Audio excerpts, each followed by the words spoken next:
আসসালামু আলাইকুম, কেমন আছেন সবাই? আশা করি সবাই ভালো আছেন। আজকের এই ভিডিওটা যারা নতুন বোরিং করছেন তাদের জন্য খুবই শিক্ষণীয় একটা ভিডিও হতে যাচ্ছে। আপনারা যারা নতুন বোরিং করবেন তারা অবশ্যই বোরিংটি ভালোভাবে ওয়াশ করে তারপর সাবমার্সিবল মোটরটি ডাউন দিবেন।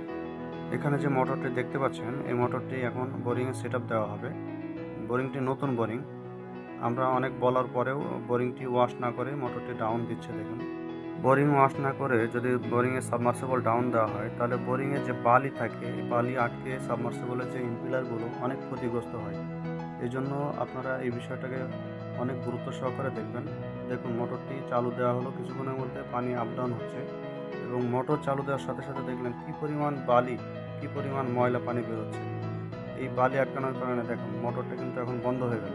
এই বিষয়টা আপনারা খুবই সতর্কতার সাথে দেখবেন। এই ছোট্ট ভুলটার কারণে কিন্তু আপনার মোটরের কয়েলটা জ্বলে যেতে পারে। ধন্যবাদ সবাইকে।